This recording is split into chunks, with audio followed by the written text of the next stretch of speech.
Comment pendant toutes ces années j'ai pu parler d'animé sans jamais expliquer ce que c'est? Un animé, comme on l'entend, provient du mot animation. Il a été adapté du mot anime en japonais et désigne l'intégralité des dessins animés réalisés au Japon. Les animés sont généralement tirés de mangas existants et créés afin de les faire connaître et par conséquent les vendre au grand public. De nombreux styles d'animés existent comme les shonen, les seinen, les isekai, les romances, enfin bref, il en existe des tonnes pour plaire à tout le monde. Et à l'origine, le Japon est la terre de création de tous ces animés, mais il existe aujourd'hui de nombreuses productions en Chine et en France. Comme je l'ai dit, les animés servent généralement à promouvoir un manga. Le Japon, le premier exportateur d'animés, est le pays consommant le plus de mangas. Mais attention, la France est juste derrière. Plus de 42% du marché français de la bande dessinée est occupé par les mangas. La France qui d'ailleurs est un pays produisant de nombreux animés encore aujourd'hui connus comme Wakfu par le studio Ankama, mais aussi d'animés plus anciens comme Ulysse 31, Cosmo 4 ou bien les mystérieuses cités d'or. Dans cette vidéo, nous allons revenir sur ces animés qui ont marqué notre enfance. Abonnez-vous, mettez un pouce bleu, les prochaines vidéos seront incroyables.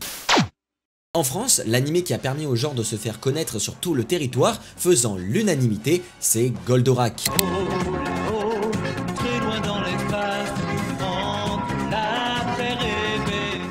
J'en ai déjà beaucoup parlé sur cette chaîne, mais Goldorak raconte l'histoire d'Actarus venant de la planète Euphor, une planète totalement détruite par l'armée de Vega. Actarus déroba le plus grand robot jamais conçu pour s'enfuir, Goldorak, pour venir ensuite s'écraser sur Terre. S'enchaînent à partir de là de nombreux combats contre Vega sur Terre, jusqu'au moment où Actarus décida, une fois les ennemis anéantis, de repartir sur sa planète d'origine accompagné de sa sœur Phénicia. Sérieusement, qui n'a pas été touché par cette scène juste fabuleuse? Je me souviens encore du jour où je l'ai vu pour la première fois, carrément mon petit frère pleurait pour qu'Actarus reste sur Terre. Goldorak a été le succès des animés en France à la fin des années 70. Il a apporté quelque chose de nouveau, quelque chose de frais, de dynamique, des épisodes de 20 minutes disponibles un par un chaque semaine, la recette parfaite qui ravira les enfants de l'époque et d'aujourd'hui. Goldorak est le premier domino d'une série sans fin d'œuvres magistrales diffusées en France aujourd'hui. Bref, c'est le pionnier de la Japanimation en France et sans lui, les animés qui vont suivre n'auraient jamais existé.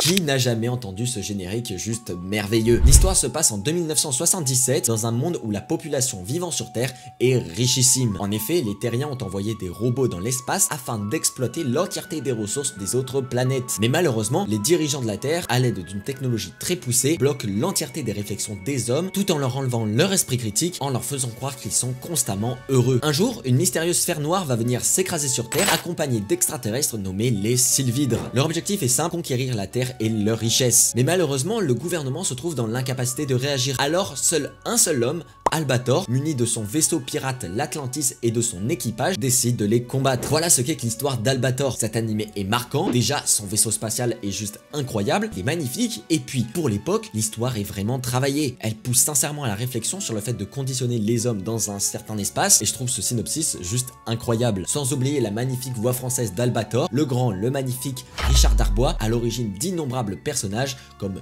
Buzz l'éclair, le génie d'Aladin, etc. Il en a fait une ribambelle que je vous affiche à l'écran. Et puis Albator, c'est l'un des premiers animés qui a été adapté en film. Sorti en 2014, le film Albator, le corsaire de l'espace réalise plus de 724 700 entrées au cinéma en France, ce qui est vraiment pas mal pour une licence aussi vieille que celle d'Albator. Mais malheureusement, Albator a récemment aussi fait parler de lui en 2023 pour une triste nouvelle. En effet, le mangaka qu'il était et génie à l'origine de la création d'Albator, Leiji Matsumoto, est décédé à l'âge de 85 ans. Paix à son âme. 1981, vous allumez TF1 et vous entendez ça. Au fin fond de l'univers, à des années et des années-lumière de la Terre, veille celui que le gouvernement intersidéral appelle quand il n'est plus capable de trouver une solution à ses problèmes, quand il ne reste plus aucun espoir.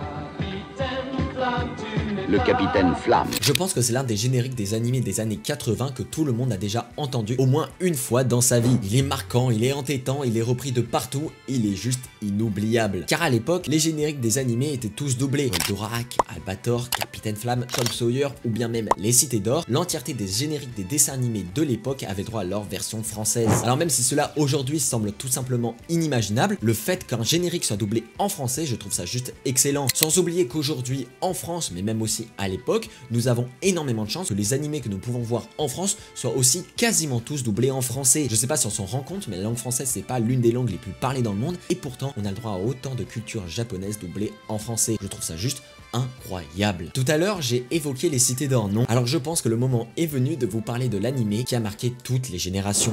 Enfant du soleil, tu parcours la terre, le ciel, cherche ton chemin. Qui n'a jamais chanté ce générique juste fou? Les Mystérieuses Cités d'Or est une série d'animation japonaise diffusée en 1982, racontant l'histoire d'Esteban, un jeune garçon à la recherche de son père disparu. Accompagné de Zia, une jeune Inca, et de Tao, le dernier descendant de l'Empire des Mu, il voyage à travers l'Amérique du Sud à la recherche des légendaires Cités d'Or. Nos personnages vont faire face à de nombreux dangers et de nombreux ennemis, notamment les Espagnols, tout en découvrant des anciens secrets et des technologies avancées pour l'époque. La série mêle aventure, mystère, histoire, avec un focus sur les cultures précolombiennes, ainsi que la quête de l'Eldorado. Mais ça, c'est juste pour vous résumer en bref l'histoire des Cités d'Or. Mais cet animé avait déjà plusieurs particularités. Déjà, au tout début, je vous ai dit que c'était une série japonaise, mais en fait, cette information est pas très vraie. En effet, elle est aussi française et luxembourgeoise. En fait, France 2, à l'époque Antenne 2, avait contribué à l'origine à la diffusion et à la production des Cités d'Or. En effet, si on remonte sur ses créateurs, nous pouvons trouver Soji Yoshikawa, Mitsuru Majima, Mitsuru Kaneko et un certain Jean Chalopin. Oui, ça fait pas très japonais, c'est normal, il est français. C'est un scénariste qui a contribué à la création de nombreuses œuvres en France, notamment les bangers intersidérales Ulysse 31, Inspecteur Gadget ou même les Bisounours. De plus, l'animé avait une deuxième particularité que l'on pouvait retrouver nulle part. En effet, à la fin de chacun des épisodes, des vidéos en prise de vue réelle apportaient de nombreuses explications sur les sujets traités durant les épisodes. Cette production franco-japonaise a rencontré un franc succès. Un succès si important qu'en 2012, la série a eu droit à sa réédition, cette fois-ci franco-belge, reprenant la suite de l'animé des années 80. C'est pour ça que je parle de toutes les générations, car vous avez très sûrement entendu cette version du générique.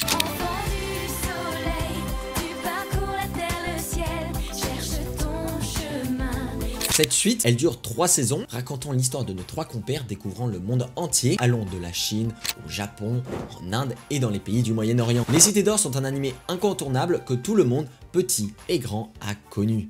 Olive et Tam, ils sont toujours en forme. Tam, Olivier, sont super en... Vous l'avez reconnu, pas vrai? Olive et Tom est l'un des premiers animés de football. Il est basé sur le manga Captain Tsubasa et est sorti en France en 1988. Olive et Tom raconte l'histoire d'Olivier Hatton, un jeune homme qui aspire à devenir le meilleur footballeur du monde. Au cours de son parcours, il va rencontrer et affronter les meilleurs joueurs du pays, forgeant donc des amitiés importantes avec de nombreux talents pour devenir le meilleur. Cette histoire a dû très certainement marquer plus d'un d'entre nous. Olive et Tom est pour moi à l'origine de nombreux animés de football comme Inazuma Eleven, Aoashi ou bien Blue Lock qui sont très connu aujourd'hui. Il a même eu le droit récemment à son remake en 2018 et en 2019 intitulé tout simplement Captain Tsubasa. Les animés de sport sont pour moi l'un des genres d'animés qui doit continuer d'exister et ce pour plusieurs raisons. En effet, ces animés motivent les jeunes à se mettre au sport, ils nous montrent de réelles valeurs comme la confiance en soi, le dépassement de soi, le fait de ne jamais lâcher, la discipline et pour moi toutes ces valeurs sont fondamentales et très importantes. L'impact des animés de sport est juste colossal, alors continuez de les regarder car vraiment ils sont incroyables. Bon, et j'étais obligé de parler de cette légende ici.